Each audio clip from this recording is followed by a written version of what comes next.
রাজপাল যাদব বলিউডে comedy king বললে যাকে কম বলা হবে। চুপ চুপকে, ভুল ভুলাইয়া, ঢোলের মতন ফিল্মে রাজপাল যাদব কৌতুকে অভিনয় করে ইতিহাস সৃষ্টি করে ফেলেছেন। কিন্তু আপনি কি জানেন এই কৌতুকে অভিনেতা অল্প বয়সে স্ত্রীকে হারানোর পর একার দায়িত্বে নিজের মেয়েকে বড় করে তুলেছেন। একদিকে সিঙ্গেল ফাদার হিসাবে মেয়েকে মানুষ করার দায়িত্ব, আর অন্যদিকে বলিউডে স্ট্রাগল, দুই দিকে সমানভাবে সামলিয়েছেন রাজপাল যাদব। আসুন আজ এই ভিডিওর মাধ্যমে কমেডি কিং রাজপাল যাদবের লুকানো থাকা ট্রেজিক স্টোরিটা জেনে নেই।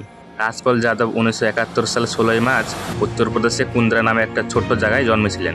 তার পুরো নাম রাজপাল নরেন যাদব। ছোটবেলা থেকে সিনেমা দেখতে ভালোবাসতেন রাজপাল, কিন্তু গ্রামে কোনো সিনেমা হল না থাকায় তিনি অনেকটা পথ পাড়ি দিয়ে শহরে আসতেন সিনেমা দেখতে। এজন্য বহুবার বাবার কাছে মার খাইয়েছেন তিনি। কিন্তু ততদিনে সিনেমায় অভিনয় করার নেশা পেয়ে বসেছে রাজপালকে।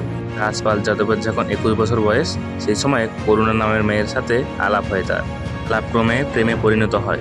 রাজপাল যখন করুণার বিষয়ে বাড়িতে জানান, তখন বাড়ির লোক ভাবলো রাজপালের মতি ফিরেছেন। রাজপালের বাবা আর দেরি করলেন না, করুণার সাথে নিজের ছেলেকে বিয়ে দিয়ে দিলেন। আসলে বাবা ভেবেছিলেন বিয়ের পর ছেলের মন বসবে সংসারে, তখন আর সে সিনেমা নিয়ে ভাববে না।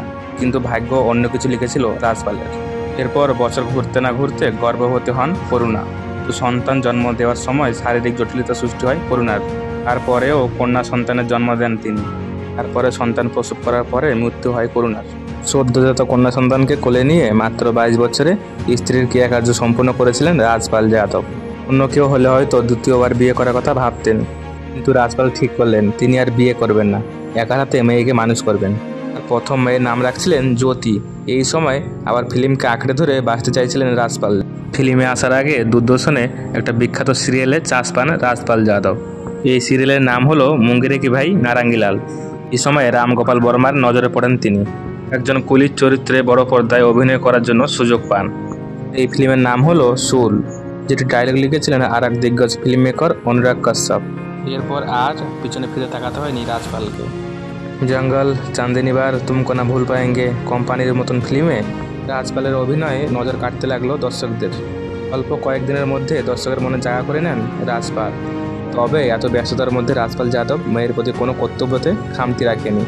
মেয়ের স্কুলের হোমওয়ার্ক থেকে শুরু করে মেয়ে ঠিকমতো খাইয়েছে কিনা, ঠিকমতো ঘুমাইছে কিনা, সব দিকে নজরদারি রাখতেন রাজপাল যাদব। এইভাবে কেটে গেছিল 11টি বছর। সাল 2003। সেই সময় the hero story of A spy movie shooting চলাকালীন রাধার সঙ্গে আলাপ হয় রাজপাল যাদবের। প্রথমে বিয়েতে অমত থাকলেও রাজপাল যখন দেখলেন রাধা একজন সত্যি দায়িত্বশীল নারী, তখন আর না করতে পারেনি রাধাকে। ব্যস্ত জীবনে সমস্ত দায়িত্ব পালন করার পর তাকে তো আর কতটা সহ্য করা যায়। মেয়েও ততদিনে অনেকটা বড় হয়ে গেছে এবং রাজপাল নিজেও ততদিনে বলিউডে নিজের নাম পরিচিত করে নিয়েছে। তাই সমস্ত দিক থেকে ভেবেচিন্তে 2003 সালে আবার বিয়ের পিঁড়িতে বসলেন রাজপাল। বর্তমান তারা সুখে শান্তিতে একসাথে সংসার করছেন। উত্তরপ্রদেশ থেকে ছোট একটা গ্রাম থেকে উঠে আসা 5 ফুট 1 ইঞ্চির একটা মানুষ নিজের দমে শুধু বলিউডে জায়গা করে নেননি, সিঙ্গেল ফাদার হিসেবে নিজের কর্তব্য পালন করেছেন এবং বর্তমানে তিনি স্বামী হিসেবেও সফল। রাজপাল যাদবের মতন মানুষ আসলে সবার জীবনে একটা আশার আলো। ওটা ইন্সপায়ারি জোন টিম থেকে গুডনেস জানাই রাজপাল যাদবকে। ভালো থাকবেন স্যার।